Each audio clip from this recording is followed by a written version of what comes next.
Hello दोस्तों। सबसे पहले मैं आपसे रिक्वेस्ट करना चाहती हूँ कि वीडियो देखने के बाद सब्सक्राइब ज़रूर कर लीजिएगा। मैं इन वीडियोस को बनाने में बहुत मेहनत करती हूँ और इसी से मैं अपना खर्चा चलाती हूँ। जो भी सब्सक्राइब करेगा, मैं दुआ करती हूँ कि उसकी ज़िंदगी बहुत अच्छी, अमीर और खुशहाल हो। प्लीज़ प्लीज़ सब्सक्राइब कर लीजिएगा। हेलो दोस्तों, मेरा नाम नेहा है। उम्र अभी 21 साल की हो गई है। मैं अपने बारे में ज़्यादा कुछ नहीं बताती, लेकिन लोग कहते हैं कि मैं देखने में काफ़ी अच्छी हूँ। लंबे काले बाल जो कमर तक आते हैं, दूध जैसा गोरा रंग, और हाँ, फिगर भी ऐसा कि कॉलेज में लड़के पीछे पीछे घूमते रहते हैं। मतलब थोड़ी सी कमर पतली, थोड़ा सा ऊपर नीचे भरा हुआ। आप समझ ही गए ना। हंसते हुए मैं ये सब कह रही हूँ क्योंकि मुझे खुद पर थोड़ा घमंड भी है और शर्म भी। गांव के सभी लोग, बूढ़े और जवान, मुझ पर फिदा रहते हैं। हमारा घर एक छोटे से शहर में है। पुराना वाला मकान, बड़ा सा आंगन और चारों तरफ खेत। पापा की दूसरी शादी हुई थी जब मैं 10 साल की थी। पहली मम्मी गुजर गई थी। नई मम्मी बहुत अच्छी हैं, लेकिन उनके साथ उनका बेटा भी आया, मेरा सौतेला भाई राहुल। राहुल मुझसे 4 साल बड़ा है, मतलब अभी 25 का हो गया। वो बाहर शहर में जॉब करता है, लेकिन हर 2-3 महीने में घर आ जाता है कुछ दिनों के लिए। लोग अक्सर सोचते हैं कि सौतेले भाई बहन में कुछ ना कुछ गलत होता ही होगा, लेकिन मैं आपको अपनी पूरी कहानी सुनाऊंगी, शुरू से आखिर तक। आप खुद तय करना कि क्या हुआ और क्या नहीं। मैं बस सच बता रही हूँ जैसा मैंने महसूस किया। तो दोस्तों, कहानी बहुत ही ज़्यादा मज़ेदार होने वाली है, इसीलिए इस कहानी को आप पूरा सुनना, आपको बहुत मज़ा आएगा। कहानी के लास्ट में एक ऐसा मोड़ आएगा जो सबको चौंका देगा। तो चलिए दोस्तों, कहानी शुरू करती हूँ।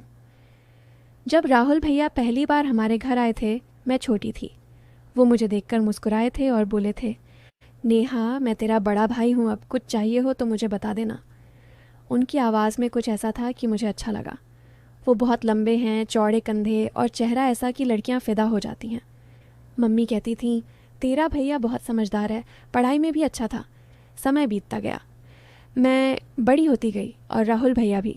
जब मैं 18 की हुई, तब मुझे पहली बार लगा कि वो मुझे थोड़ा अलग नज़रों से देखते हैं।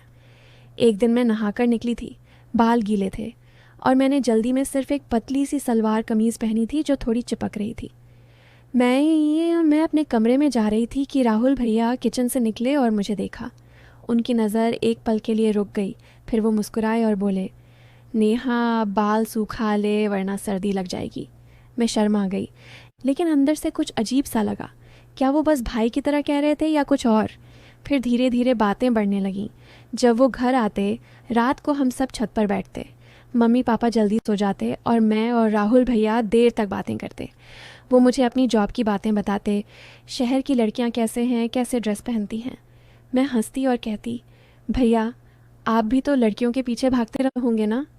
वो हंसते और कहते, अरे नहीं, मैं तो बस तेरे जैसे अच्छी लड़की की तलाश में हूँ। मैं समझ नहीं पाती थी कि मजाक है या सच। उनकी आंखों में कुछ चमक आ जाती थी जब वो मेरी तरफ देखते। एक बार गर्मी बहुत थी, ऐसी सिर्फ मम्मी पापा के कमरे में था। मैं और राहुल भैया आंगन में चारपाई डालकर सोए थे। रात को मैं करवट बदल रही थी कि मेरा दुपट्टा सरक गया। मुझे लगा राहुल भैया सो रहे हैं, लेकिन जब मैंने आँख खोली तो देखा वो मेरी तरफ देख रहे थे। चांद की रोशनी में उनका चेहरा साफ दिख रहा था। मैंने जल्दी से दुपट्टा ठीक किया और बोली, भैया, आप सोए नहीं? वो धीरे से बोले, नींद नहीं आ रही, तू सो जा। लेकिन उनकी आवाज़ में कुछ कांप सा रहा था। मैं रात भर सो नहीं पाई। सोचती रही कि क्या वो मुझे वैसा देख रहे थे जैसा लड़के लड़कियों को देखते हैं, या मैं ही ज़्यादा सोच रही हूँ। धीरे धीरे मैं कॉलेज जाने लगी। राहुल भैया जब आते, मुझे कॉलेज छोड़ने आते। बाइक पर मैं पीछे बैठती। कभी कभी स्पीड ब्रेकर पर झटका लगता और मैं उनसे चिपक जाती। वो हंसते और कहते, नेहा, अच्छे से पकड़ ले वरना गिर जाएगी। मैं पकड़ लेती, उनकी कमर पर हाथ रखकर। उनकी बॉडी बहुत गर्म लगती। मैं सोचती, भाई है मेरा, ऐसा सोचना गलत है, लेकिन दिल कुछ और ही कहता। एक दिन घर पर कोई नहीं था। मम्मी पापा गांव गए थे रिश्तेदारी में। सिर्फ मैं और राहुल भैया। मैं किचन में कुछ बना रही थी और वो पीछे से आकर खड़े हो गए। बोले, क्या बना रही है?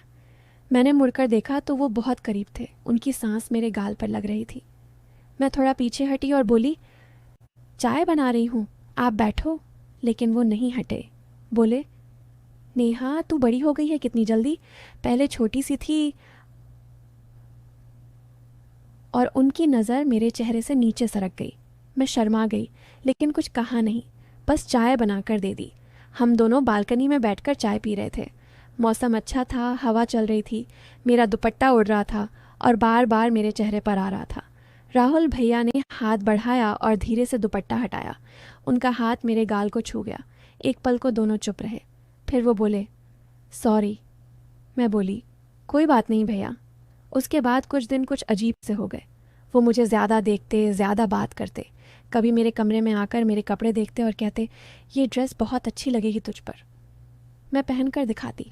वो मुस्कुराते और कहते, वाह नेहा, कातिल लग रही है। मैं हंसती, लेकिन अंदर से कुछ फीलिंग सी होती। फिर एक बार दिवाली थी। घर पर बहुत सारे रिश्तेदार आए थे। रात को सब सो गए। मैं और राहुल भैया छत पर पटाखे जला रहे थे। ठंड शुरू हो गई थी। मैंने शॉल ओढ़ रखी थी। हम पास पास बैठे थे। अचानक एक बड़ा वाला अनार फूटा और बहुत तेज़ आवाज़ हुई। मैं डर गई और राहुल भैया से लिपट गई। मेरा सिर उनकी छाती से टकराया। वो मुझे पकड़कर बोले, डर मत, मैं हूँ ना।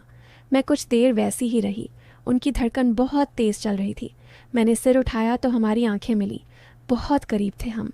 लगा कि अब कुछ होने वाला है, लेकिन तभी नीचे से मम्मी की आवाज़ आई, नेहा, राहुल, सो जाओ अब।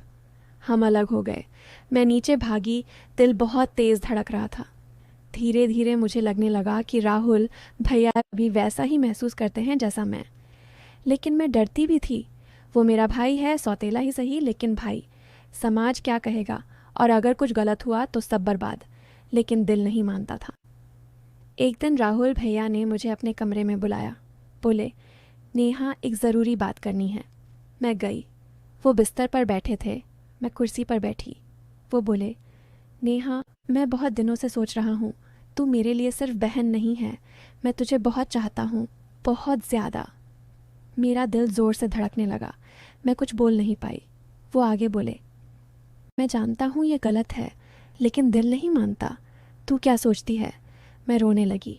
बोली, भैया, मैं भी आपको बहुत चाहती हूँ, लेकिन हम क्या करेंगे? मम्मी पापा, समाज, सब कुछ खिलाफ है। वो मेरे पास आए, मुझे गले लगा लिया। मैं उनके सीने पर सिर रखकर रोती रही। वो मेरे बालों में हाथ फेर रहे थे। बहुत देर तक हम वैसे ही रहे, लेकिन कुछ और नहीं हुआ, बस गले लगे रहे। उसके बाद हम दोनों बहुत करीब आ गए, लेकिन सिर्फ दिल से। बाहर से वही भाई बहन। हम देर रात बातें करते, एक दूसरे की तकलीफ़ें सुनते। राहुल भैया ने कहा, नेहा, मैं कभी तुझे तकलीफ़ नहीं दूंगा। हमारा प्यार ऐसा ही रहेगा, साफ, पवित्र। मैंने भी वादा किया। फिर एक दिन राहुल भैया की शादी की बात चली। मम्मी पापा ने एक लड़की देखी। बहुत अच्छी लड़की थी। राहुल भैया पहले मना करते रहे, लेकिन फिर मान गए। शादी के दिन मैं बहुत रोई, लेकिन छुपाकर। शादी के बाद वो अपनी बीवी के साथ शहर चले गए। अब वो कभी कभी आते हैं। अब सब नॉर्मल है। हम बातें करते हैं, हंसते हैं, लेकिन मेरे दिल में वो प्यार आज भी है, एक भाई का, एक दोस्त का, और थोड़ा सा कुछ और का जो कभी कहा नहीं गया। हमने अपने दिल की सुनी भी और समाज की भी। आज मैं खुश हूँ। राहुल भैया भी खुश हैं। उनका एक छोटा सा बेटा भी हो गया है। मैं उसे बहुत प्यार करती हूँ। तो दोस्तों, ये थी मेरी कहानी। ना कुछ गलत हुआ, ना कुछ अधूरा रहा। बस एक गहरा रिश्ता है जो सिर्फ हम दोनों जानते हैं। आप इसे जैसा चाहें समझें, लेकिन मेरे लिए ये सबसे खूबसूरत है। तो दोस्तों, कहानी आपको कैसी लगी कमेंट करके ज़रूर बताएं, और अगर आप चैनल पर पहली बार आए हो तो चैनल को सब्सक्राइब कर अपना प्यार ज़रूर दिखाना। मिलती हूँ एक ऐसी नई वीडियो के साथ। तब तक के लिए बाय बाय।